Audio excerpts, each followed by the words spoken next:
Live from Bos Meadery in Madison, Wisconsin. It's a podcast that will rock you like a toilet drain.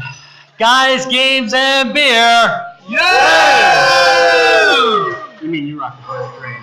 I do. He does rock the toilet drain. Okay, so. I also would have accepted the toilet wine of podcasts. The toilet what? Toilet wine? Of pot. Right, you know, the prison wine. Prison wine, yeah. So, yeah. I just call it toilet wine. It's more direct. No, I'm good with toilet wine. That's just fine, too. Okay, so, we are at Bos Meadery in beautiful Madison, Wisconsin, Rob. So, we've got a change for beer court tonight, I think. Yes, today it is mead court. Mead court. Mead court. Mead court? Oh, mead court. Now we're going to review meat. Ready? Ba-dum-bum. Ba-dum-bum-bum. Ba-dum-bum-bum-bum-bum-ba-da-da. Mead court. All right, so we have something special to tell us what we're drinking tonight. Andrea. Hi. Andrea is with Bos Meadery, and you're going to have to actually probably go to the end and talk by a microphone. Squeeze in there. Just come back. There you go. Okay. So what are we drinking tonight, Andrea? I just need to say I officially have the best seat in the house. It's so warm. Anywho. Oh, my. So, tonight, and everybody in the room should have a little sample of this by now. We have got our brand new mead, Citrus and Destroy. If you know the metal reference, yes, you're right. So this is one of our session meads. It's a little lighter on alcohol, 6.5% ABV. It is sparkling, and we've infused it with a Myers lemon zest and black tea. So kind of like an alcoholic-y Arnold Palmer-ish, but done with wildflower honey, and it's delicious. All right. Well, that's good. Let's give this a try, gentlemen and ladies. Hey, test the bouquet, will ya? I'm going to let you go at it. Okay, that cleared. Ooh.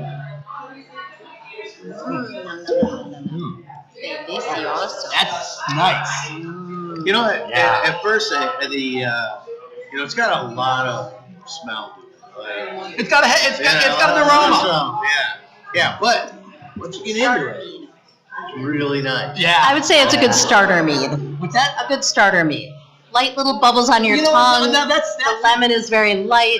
That's an interesting way to describe it, as a starter mead instead of just a mead. Because very often the problem with meads is they can be strong and heavy.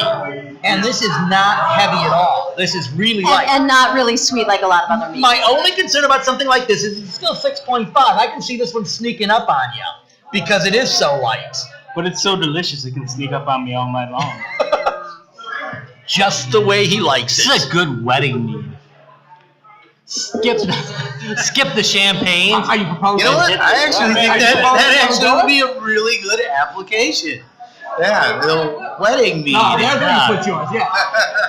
Yeah, actually, no, something like this, yeah. I mean, anything where you're going to have where you don't want people getting hammered drunk. They're going to get hammered drunk. That's just it. You're going to get hammered. Why would we want that? Okay. Anyone in the audience have an opinion on that? Well, we will ask if anybody in the audience,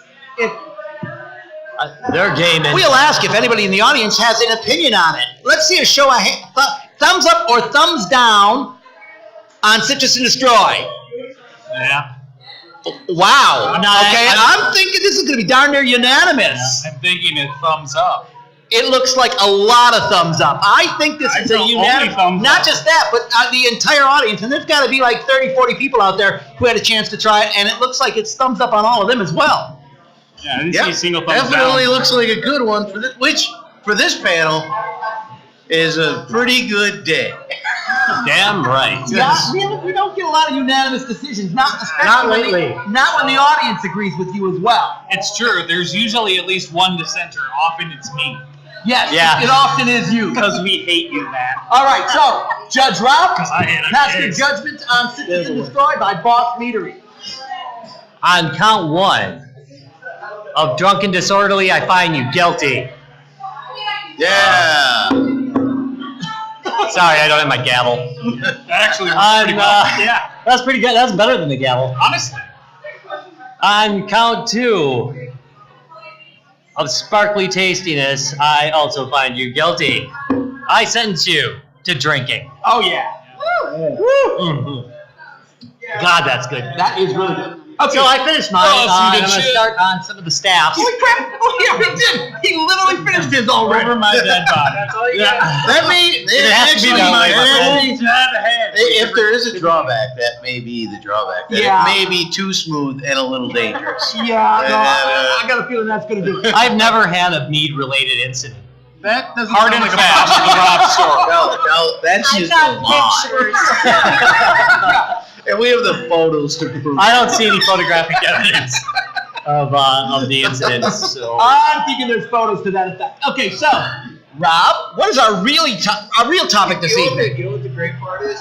It wasn't a Bos Meadery event, but I know the mead you were on was Bos Meadery. yes, that's where I discovered it. I just thought, oh, it tastes a little bit like wine.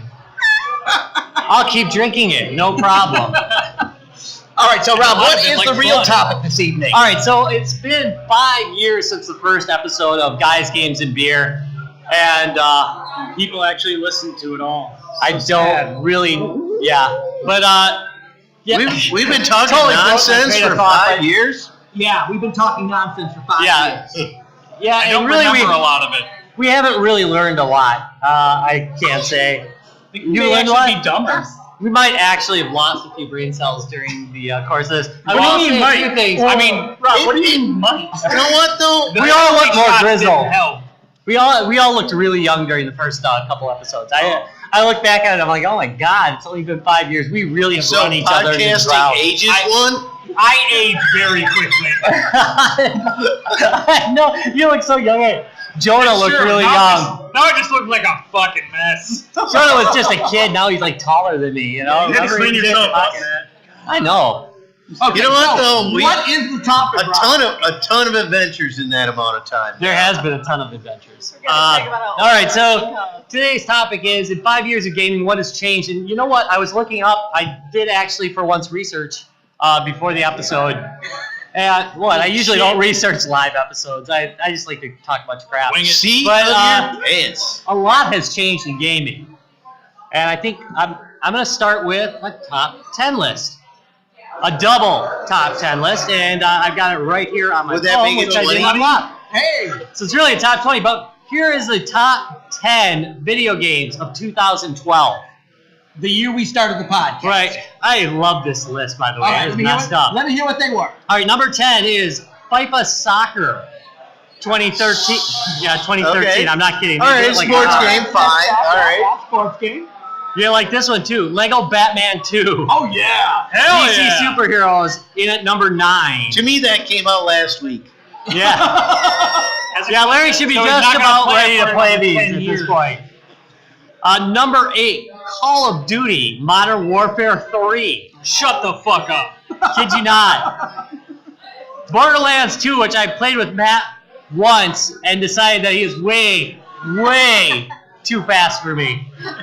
I mean, I was You guys are already. tearing through it. I'm like looking in corners. I was like, to be fair, I was already like 60 hours into that game, so I was just like, "Hey, Rob, let's go do stuff." And you're like, "Yeah, but there's a thing," and I'm like, "Yeah, but I'm just gonna blow everyone up." I was probably 60 hours in it too, but I was still looking at flowers. Well, I mean, they were really fucking great flowers. They were. They were. So, Like, wow, there's some nice rocks there. Number 6, I like the way you're cheating.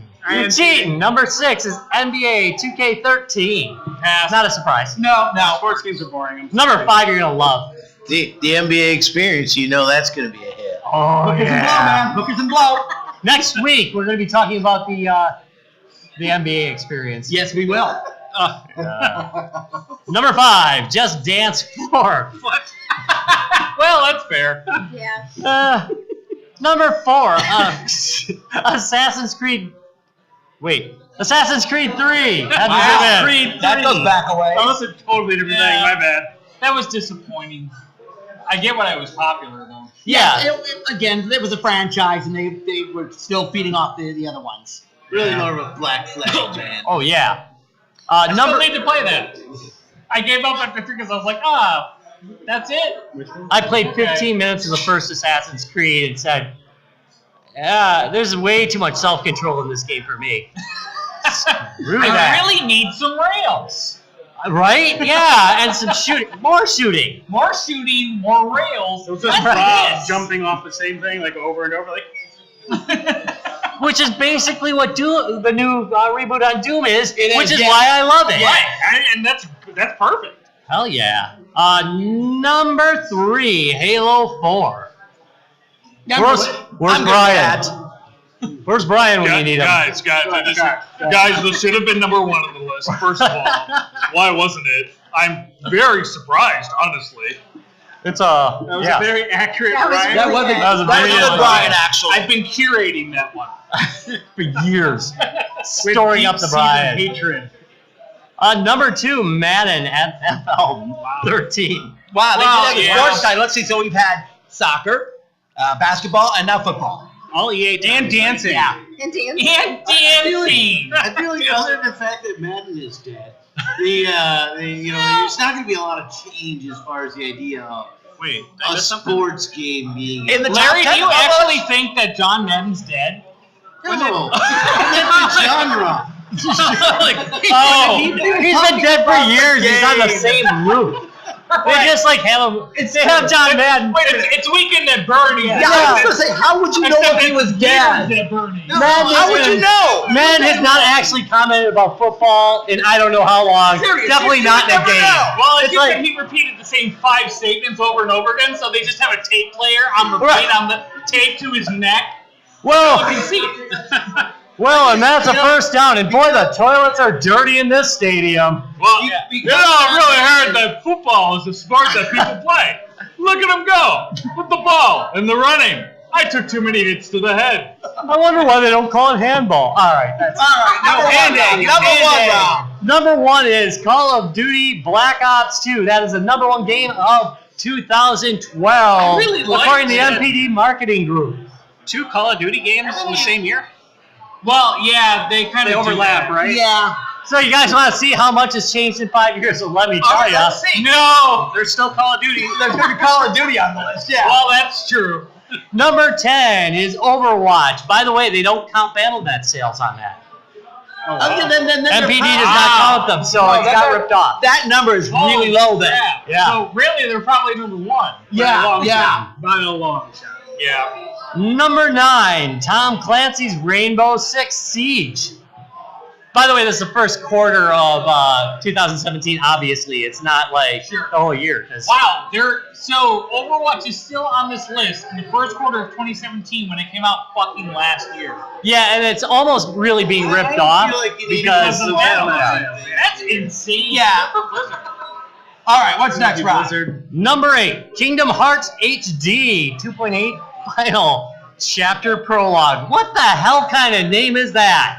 I mean, it's a name that You hate. Phoenix and Disney came up with together, which is why it sounds like it was a name made by a committee. Call of Duty should be doing that. Call of Duty 4. Call of Duty Left-handed 4, left-handed Remix combat 2.5. specialist of the Black Ops in the South HD Dakota. remix. To be fair, they're going with Call of Duty World War II this year. Again. The era they probably They should just call it again. So, That's what they you know. started with, right? All right. And then Battlefield did that Next with one, Battlefield Rob. Number 7, what a big old surprise. Madden NFL 17. More mundane commentary. OMG. I just Still, let it it's roll. dropping.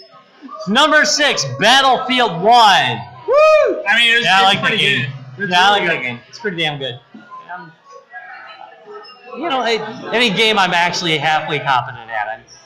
I'm pretty impressed with the first-person I shooter. freaking suck at it, but it's beautiful, so Well, it's I fine. think Hey, I sucked forever. I mean, it took a long time to even get to It's one of those competent. games where it has a good balance between like the people that are really good at it and the people that aren't good at it, where you can still have fun. They got good matchmaking, I think, makes that game. The maps are very well done. Yeah, there's very few super shoutouts in that game. I mean, they happen, but it doesn't happen like 3 times in a row like it does in Call of Duty.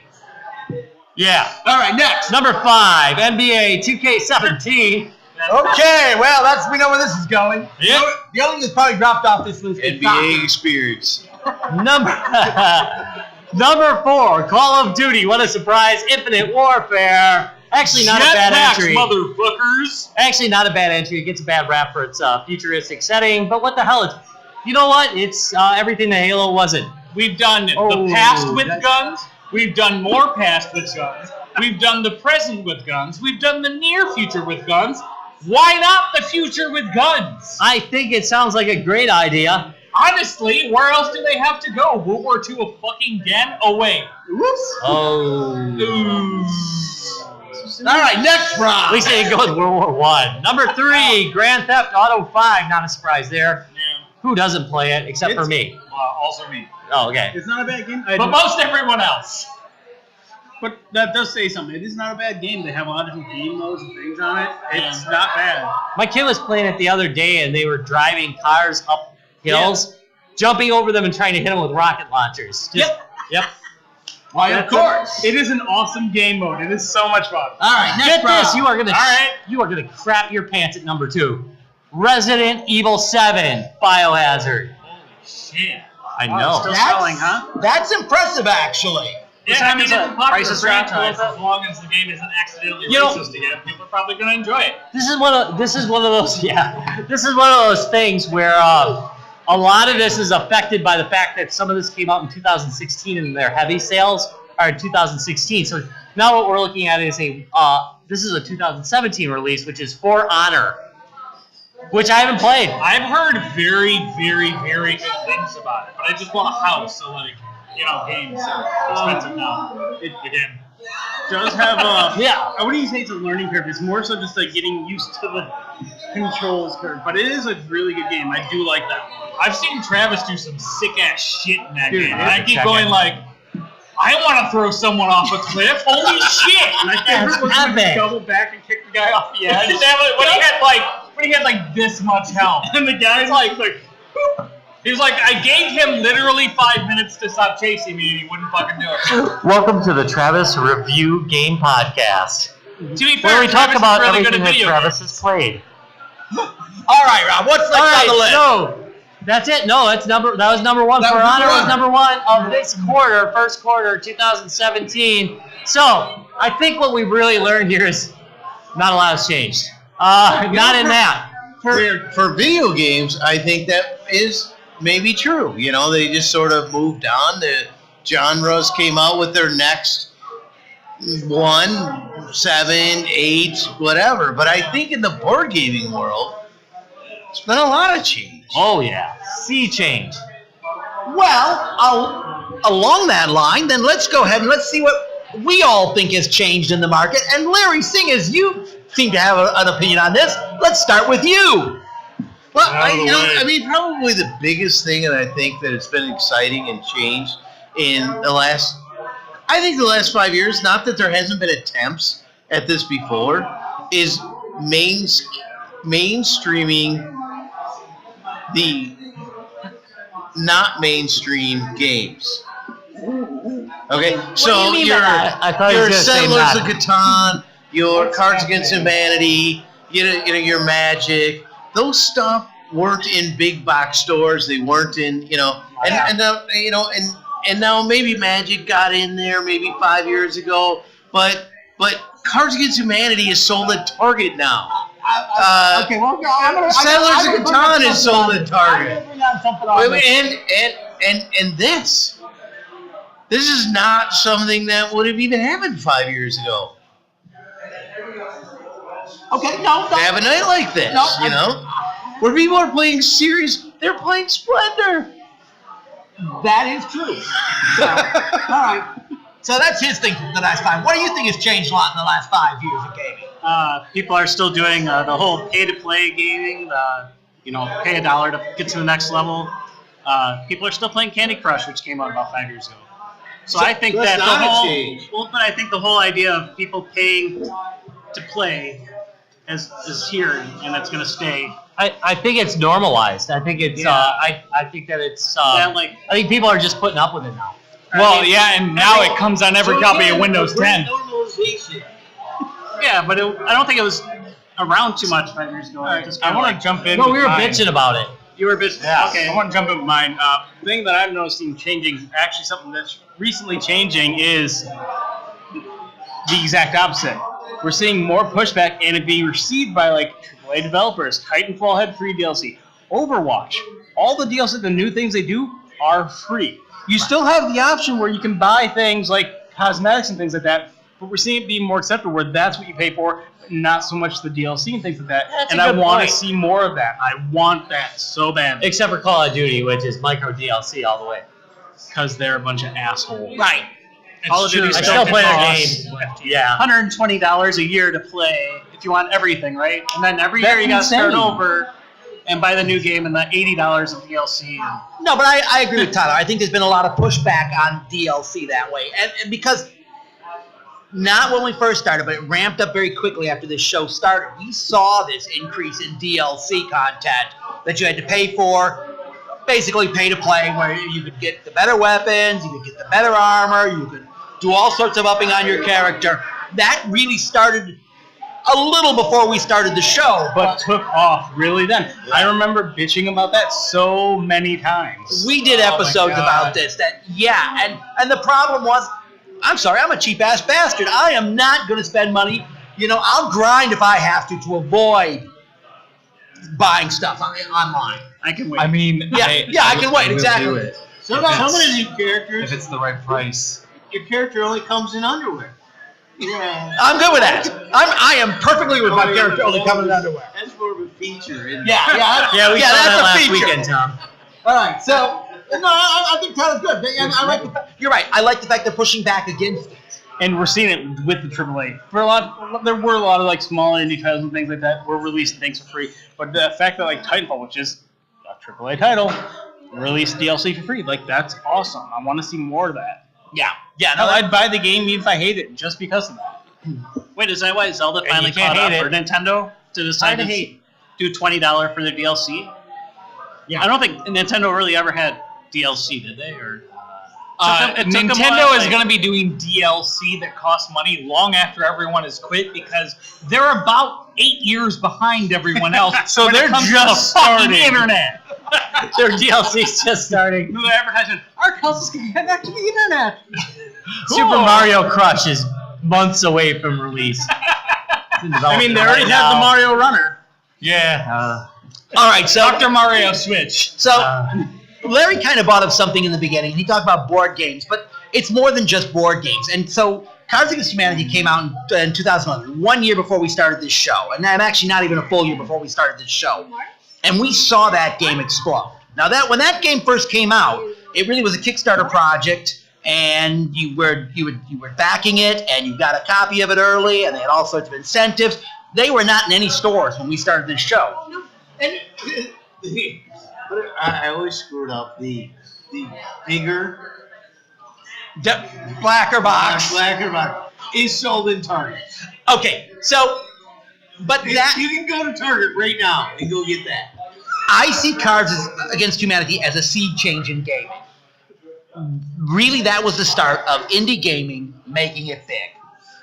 Pre-2011, you didn't have a lot of that, but when that game hit, and just It the hit hard. wild popularity of that, and again, it built up over that first year. When it first came out, there was a lot of backers, and a lot of people really liked it, but it was not like, oh my God, this thing's amazing. All of a sudden, though, by word of mouth, you'd take this to a party, you'd play with your friends, and the next thing they do is go home and order a copy for themselves. This game was the game that kind of laid the groundwork for what we've seen in the last 5 years. Plus, An it was cheap as explosion fuck. in indie gaming and Kickstarter gaming. Cheap and simple. So we go to a lot of game fairs. We've been to BFIG, Boston Festival of Independent Gaming.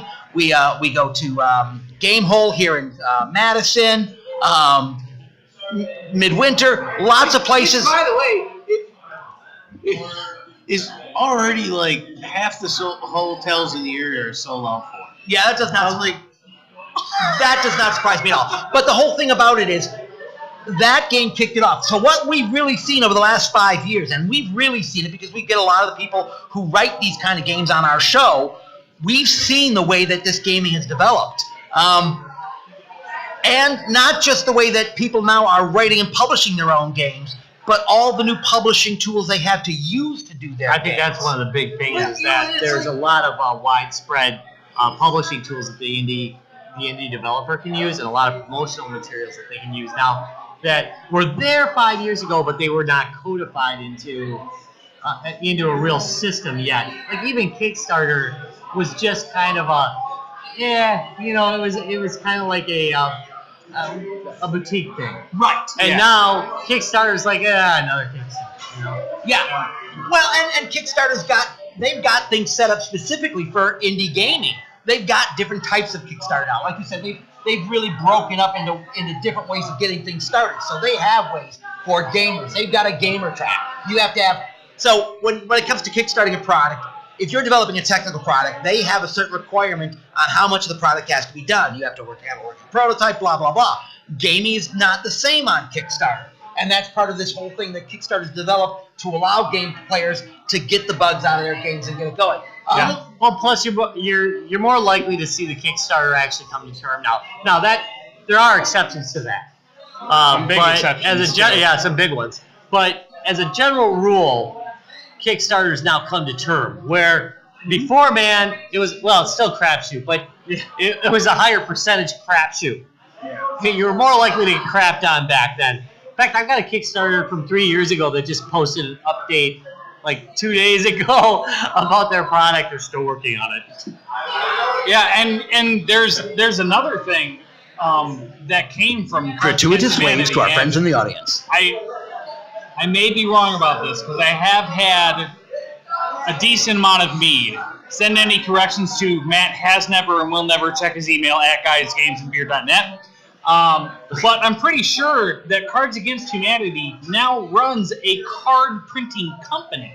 Oh, wow. So all of these new card games that are coming out, including, I believe, Exploding Kittens, Which I just bought, finally. contracted through Cards Against Humanity because they have a card manufacturing facility that they sell to third parties to create new fun games. Which I would like to point out, because I did just say I bought Exploding Kittens. The print jobs is great. The actual quality of the actual card stock is really good, too. Yep. That's one thing I always hate is the cheap, crappy things that are just going to bend and indent and be awful. So, I mean, and that's like because Cards Against Humanity got so huge and they got more money than they knew what to do with. They were like, hey, let's just manufacture our own shit and then sell those services to And other then people who literally want to make sell cool shit games. to people. They bought it. They bought it. Woohoo! Somebody likes me. Yeah. Do you So think? guys Do you know that they think? literally sell shit to people. Yes, physical shit. Yes. In Do case you you're unaware, think everyone. Kickstart and that sort of phenomena that sort of took off as more recently has sort of pushed the big box to go, oh, we gotta pay attention to this. Why you see some big vendors now that do come out with Kickstarters, which I mean, look, they have the right to do it. Fine. It wasn't really the spirit of Kickstarter. It was for people who didn't have a known audience to become known. But that said, I mean, I'm pretty sure Squeaks has but done once one. it's known, sell it, baby. Oh, sorry. Yeah, I mean, what the hell, right? I mean, you know that the big vendor is going to come through, but it kind of bothers me because it's not really. Development becomes a popularity contest, and with the idea of Kickstarter really was to take that small venue that maybe didn't have enough to ramp up to a full-size, huge release, and give it enough to just come up with a limited release. And allow So people many that great care Kickstarters. to really show how much they Right. care. So I think it defeats the purpose, but I mean, hell, Kickstarter's got to make money too, and if that helps fund these smaller companies, I guess fine.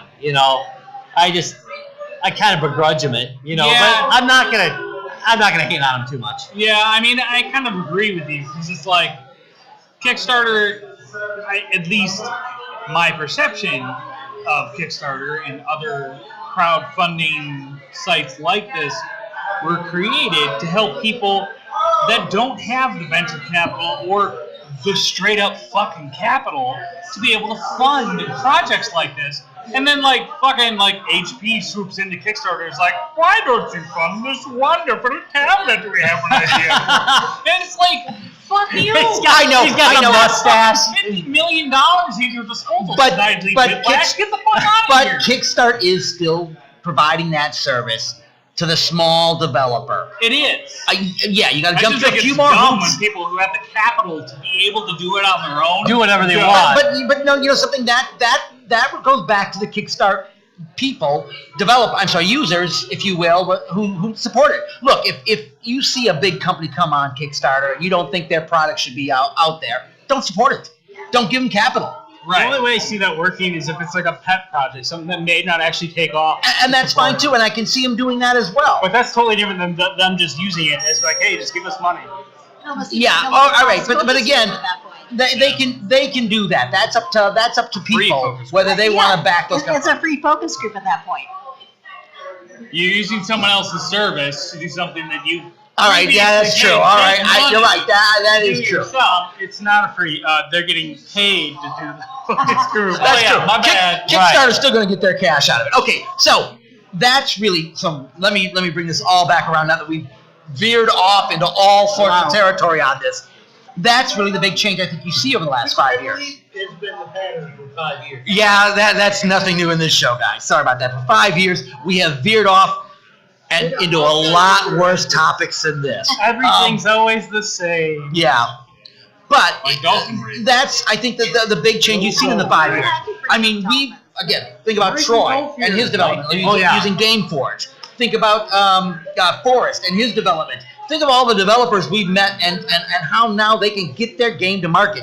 And not just, 100 of, but they'll get 1,000 of their game out, a couple thousand of their game out. And again, sometimes like with Cards Against Humanity, once you get that into people's hands and they get a chance to bring it to a party or to an event like Bos Meadery is having tonight, where they're having an open game night this Tuesday night, I'm going to sell this. People get a chance to play it. Splendor is a good classic example of that, and I saw that sitting out there. Small games that people will get out and get going. That's a big change I think I've seen over the last 5 years. All right, so Rob, how about you? I think it's interesting over the last 5 years you saw, when we came out 5 years ago, like handheld and tablet gaming was like this new thing, and it was very crude. And also garbage. Yeah, and mostly garbage. And over 5 years, we've watched it mature, grow into this huge industry, and then flatten the hell out. I mean, it's actually kind of just a flat market now. I mean, they're still releasing huge stuff for it, but it's not the darling market that it was, say, like 2 years ago. And it's funny how fast that has happened. Now, it's not that, I mean, everybody owns a tablet. A lot of people own Android gaming devices, but they've just become passé. I mean, they've gone from being some unique device to just being something that everybody's got laying around the house. Contraire. And their sales have flattened accordingly, but they're not gone. For the first time ever, mobile gaming will pass console gaming. I think it killed it years dollar ago. per dollar. Yeah, there was a sexist thing going on, actually, where they were not counting, quote, casual gaming. And since, quote, casual game, I don't like the term casual gaming. Yeah, If you're a hardcore freaking Candy Crush player, you're a freaking hardcore gamer, okay? I don't care what game you're playing. To me, when you sit there and you take one section because you call them, quote, simple games, you've just taken the entire group of gaming that I grew up with, which is the Atari 2600. The ColecoVision, and you said that is not worthwhile gaming. Well, kiss my ass. I thought, we fought with those damn controllers, and we fought with those game systems, and I'm not having it taken away from some kid who's using a $2,000 gaming rig and thinks he's somehow special. No, bullshit. You're not hardcore because you spend a lot of money. You're hardcore because you enjoy games and you're gaming. That's what makes you a hardcore gamer. And I do think that that's like huge. And what was happening, by the way, bringing it back to this, is that they threw out casual gaming for years. These games, Bejeweled, has been killing for years. Absolutely. Killed everybody. Yet they didn't count it because it's casual. That's bullshit. A game is a game. Yes, Candy Crush has been crushing. I would No, like it to point annoys the out crap out of me. Don't get me wrong. G2B has I don't never pee on other done people's parades, you an know? entire episode on puzzle games for that very reason. Yeah. Yeah, now that you mentioned it, we haven't. Well, I mean, not for that reason. We just don't. Well, that's Play because it's them casual game. generally. No, I'm just kidding. No, I We play, certainly mentioned them. I play an awesome one, and I'll be bringing that one up next week. It's a puzzle game about mass murder. That sounds fucking I need to- awesome. Hell yes. What is it That's called? metal as fuck. Let me get the name for it. The developer sent me a key for it. He said, "Hey, this game's retro." No, it's not. But you should try it. And I'm like, Awesome. I said, "Oh Jesus!" You I know, like 'cause I get a the lot. kind of your gym. I do get a lot of puzzle games because I don't know, YouTube for some reason tracks those guys. But holy crap, I was blown away by this game. I was like, this game is original. It's got good acting values, a really good sense of humor about it, and it's actually fun. You want to see what's going on. So it's broken into chapters, and each chapter is like a sequel to the original murder, to the original mass murder. It's freaking hilarious. That's awesome. I'll be Mass flashing on murder the is screen. And the hilarious. edited version of this, the name of it will be flashing on the screen because I drank a little too much and I can't remember the name, but I've been playing the hell out of it. It's good. Where's this one? But anyway, yeah. Next on there, Tie Bomber. I already said mine. Yes, Oh, yeah, you you- No, that's right. Yeah, We he fucking- did. Remember that Yeah. long ass shit we went on? Sorry. All right, how about Damn you, it, man? Rob. Fine, Jumper. So, in traditional Matt fashion, I'm going to talk about hardware. Because Matt's I think hard probably all the time. always. Probably the biggest shift that comes to mind for me in gaming is kind of the convergence of manufacturing and architecture in the last several years. 5 years ago, your main systems were the Xbox 360, PS3, whatever the hell Nintendo had at the time that I didn't care about. Wait, And there's a console they already discontinued we forgot about? weird. Whoops. And you know your x86, Macs, PCs, whatever. The Xbox 360 was its own special flavor of power PC processor. Your PS3 was the cell processor, which was its own fucking special brand of power PC processor. And then you have mobile games, and you had all these other things. Now, what we moved into in the last few years with the advent of the latest generation of consoles, including the Switch here, and I'll talk about that in a moment, the Xbox One and the PS4 are using virtually identical processors. They're almost the same thing. And moving into that infrastructure, they're also now on x86, like PCs and Macs. It makes development on multiple platforms way easier. And the Nintendo Switch is running on an ARM architecture processor. That means that By NVIDIA of all people. Right. And, which means that if game companies want to bring their games to multiple platforms, it's way easier because now instead of having to program for 5, 6, 7, 8 distinct different systems, they're programming for 2 to 3, Well, and then adjusting to the operating system code and the driver code. And Candy that's Crush about Switch coming soon. I mean, fucking probably. And if with Nintendo things- ever figures out how to get on the fucking internet. I know. and with things like Unity and Unity, it makes it easy to do that because, like you said, at that point the only thing is you're changing your control code, maybe a little driver code change, but overall your base code stays the same. That's the beauty of Unity, anyways. It transports nicely from system to system, so it's not an issue anyway. Yeah, and that's been a huge change over the last few years, and that's why we're seeing less and less exclusive titles, because now these companies aren't married to, I'm not married to the cell processor. Wait, yeah, because you I are. can get I am. But that's another discussion for another time, and it's also a slippery slope discussion. Oh my. Don't talk about Cilia. Very slippery slope. Instead of, a certain developer, like Naughty Dog being married to the cell processor, now they're just, kind of married to Sony, and if they fucking wanted to go over to Microsoft and the Xbox, they could, and it wouldn't be that hard.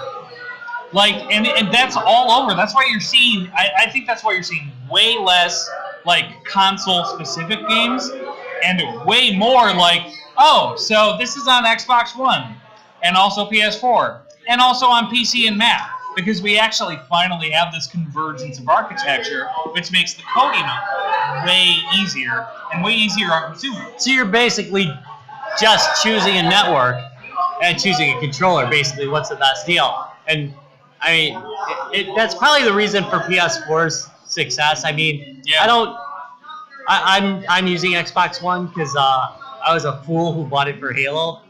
I'm using Xbox One because I got it for free from work. I switched it, but I switched teams for a bad reason. But you know, the actual controller hardware, I don't want to get into too much. Again, I'm an Xbox player now, but as far as the network goes, I think Sony's network, they give better games with their network. They give Microsoft's gotten a lot better. They've greatly improved. They had to learn a lot of hard lessons from E3 2014, I think it was. Yeah, they got their butts kicked there. They did. And yeah, they did learn a lot of lessons from Sony, but you know, Sony, you know, everybody plays on the one console. You know, they get to play online with their own person free. Xbox does that now. We do that now, so that's good. But I think the final thing is the controllers. In the end, I think this generation, Microsoft shits on the controllers. They're trying to sell you a premium controller, which is essentially a pay-to-win controller, because I have the Elite now, and the difference in what you're capable of doing with that controller is night and day. It gives you a significant edge that other people don't have. And on the PS4, there's less of that crap going on. PS4 only markets one controller. It's a well-built controller. Yeah, Microsoft's default controller is quite honestly a creaky piece of crap. It is. I got angry and popped the battery cover off of it. I will say this: the controller that they started selling with the 1S. Hey, buddy. The controller they started selling with the 1S is pretty fantastic. Oh, good. Thanks, you can play some others. Honestly, I really like it. I almost like it as much as my PS4. Do you have the panels though? Well, no, because my controller didn't cost $150 in addition to my console. It does give an almost unfair advantage. Oh, yeah, absolutely. I am Travisaurus. Hey, Travisaurus in the house. Committed unspeakable atrocities against 6 million people. Wait, that's what he's busy Are we not playing doing. that drinking game where people like, no, we're not. Okay. Calm down, Michael Scott. Bye. All right. So If it were anyway, Michael Scott, I would just say Hitler. I think we got our opinions pretty well down. It's just I'm used to Xbox now, and you know, I'm like to switch back. Yeah, I mean, and my Xbox cost me $0 because I got Yeah. it for Christmas from work. That's a good one. PlayStation. Tuck that in. I don't blame you. I mean, I told you. I think. And really, I only play Star Wars Battlefront on it. That's basically the only game I play on that. Well, if you're gonna play a console. game, make it a fun one. For real. All right. How about it, Melvin? So consoles in the last 5 years have just become Netflix. A homogenous blob. What? Streaming devices, right? So essentially, what And you consoles just have end up- become is which Netflix streaming interface is best for you. Do you want Sony's Netflix interface here, or do you want Microsoft's Netflix interface? Exactly. They're both, equal quantities of kind of shitty, because you can but they'll get to what you need. You can play all those same games on a PC except for 1 or 2 per console, right? Exactly. Yeah, and again, more and more every day, you're getting more of them that are going to be PC. I mean, Destiny 2 is going to be on PC now, so... Fuck yeah! Damn time. One less reason. About damn I'll time. actually play Destiny 2! Hell yeah! All right. So circling it back in, Travis. Big sea change in the last 5 years of gaming. Look at the biggest, trend. Yeah. Like the biggest sea change routine. Well, Larry, you told me I would What is I'm up this? there picking up, and all of a sudden Larry grabbed a handful of them. I mean, obviously, the way games are released has got to be a big one in the book. So I don't know if we've talked about it. Oh man, I love you. I think that's yours. I love you. Thanks. Cool. All Anymore. But just again, going from get these big releases or even indie games, it's all about the early access, the Kickstarter, the kind of getting in ahead of the curve. And it's it can be good and bad because I've committed myself to some projects that I really liked ahead of time, like Elite Dangerous, which I'm back into playing crap ton now. It's a game I got involved in early on, and it was great to support developers that are good developers. But on the other hand, you get a lot of crap out there, and it really feels like you're gambling with your money when it comes to video games now. And the trend of there's a lot of bad trends out there that I really hope get the kibosh. The microtransactions in a full paid $60 game, For Honor. I like that game. The game is good. I like the game a lot, but it's like I shouldn't have. I bought a gold edition. I spent $90 on the game. I shouldn't have to pay. Oh, wait, I forgot about that. Cosmetics. Editions mean not jack shit anymore. It doesn't matter what Yeah. edition. I'll buy the top You can't of get a Game of the Year edition anymore. You can't get everything included. They cut it. They cut it up into little tiny chunks. And again, I bought it thinking, oh hey, I'm gonna get. I think the game's cool. It's got great aspects to it. The game's a lot of fun. I'm gonna buy the gold edition and I'll have everything. That's not the case. Nope. So Wait for the Platinum Gold Plus edition. yeah. Maybe. So you're saying in the last 5 years there's a jingle kicks in the nuts. Yeah. Yeah. Very Gaming has unfortunate. become a big kick to the nuts. Or you wait till nobody's playing it, and then they come out with the release that has everything. Right. Yeah, that's what I do now. The Lenny $20 does that. He version. waits 5 years. $20 version, right? Yes. That's what I did. With Yeah. every piece of DLC. That's how I got every piece of- Battlefield. That's the way I went. All right, how about it, Mel? All right, I'm going to wrap it up here with conferences, because I think that is the biggest change over the last 5 years, is the increase in small regional conferences we've seen, from Gamehole to MGC. I know MGC Midwinter's been around for a long time. There's Nexus, there's Gamehole. There are so many small conferences. What was the attendance for Gen Con last year was over 60,000 people. I mean, think about its humble beginnings, Tom. 60,000 people. It's a great day to be a nerd. And I'm going to be It's a there great this day year. to It's nerd. going to be awesome. Gen Con 50, great baby. But besides conferences, trickling it down to small venues like this that just host game nights.